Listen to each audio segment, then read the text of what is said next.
Hello, and my name is Caitlin Love, and thank you for watching my video. Today I would like to talk to you about when to introduce solids to an infant. This has drastically changed over the years and across the world. According to Lippincott, Williams, and Wilkins, between 1900 and 1920, solids were seldomly given to an infant before 1 year of age. Most people believed that they would harm the child. In 1920, it was recommended that meat, liver, and solids were introduced within the first 2 weeks of life. 6 to 9 months was the recommendation for vegetables to be introduced. In 1953, published in Holt's Diseases of Infancy and Childhood, it was recommended 4 months of age. In 1980, the American Association of Pediatrics Committee on Nutrition recommended 4 to 6 months. Now, you might wonder why I'm talking about this, because very recently in the news there was a study that has been performed. This study has shown that there's a small increase in the time that your child sleeps by feeding them solids earlier.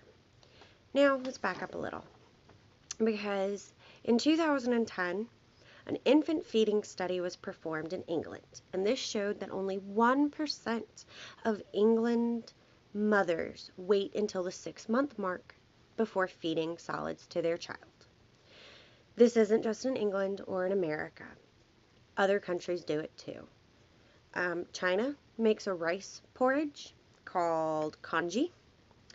In Africa, they make plantain flour, which they call fufu. So this is a common thing. It's not just in America or in England or in one certain country.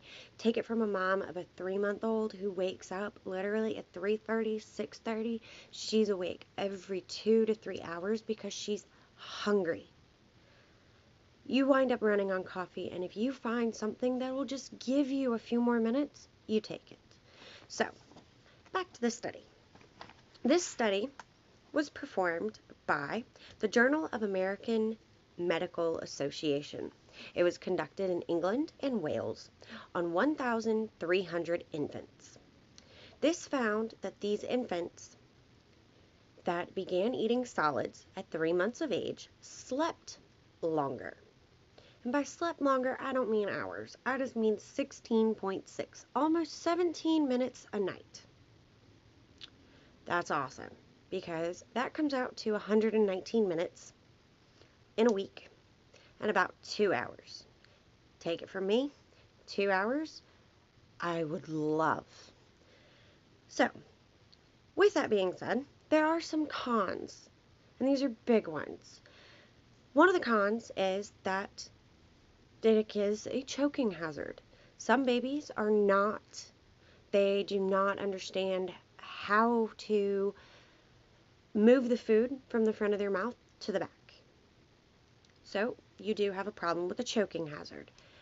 Every baby is individual, just like every person is unique and individual. You as a parent have to make that decision. Another con is that according to the Washington Post, research shows that starting an infant on solids before 4 months increase or could possibly increase their risk for obesity later in life. You have to weigh the pros and cons. It's when, at the end of the day, when it boils down to it, each child is individual, and you as a parent have to decide. You can take in as much and all of the information you would like, but you at the end of the day have to decide. So in conclusion, again, it's up to you. You can always talk to a pediatrician, talk to a specialist. They are always willing to help. And if you feel your child is not ready, go with your gut, because again, it's your child. So make the decision. It's yours to make. Again, my name is Caitlin Love. Thank you for watching my video.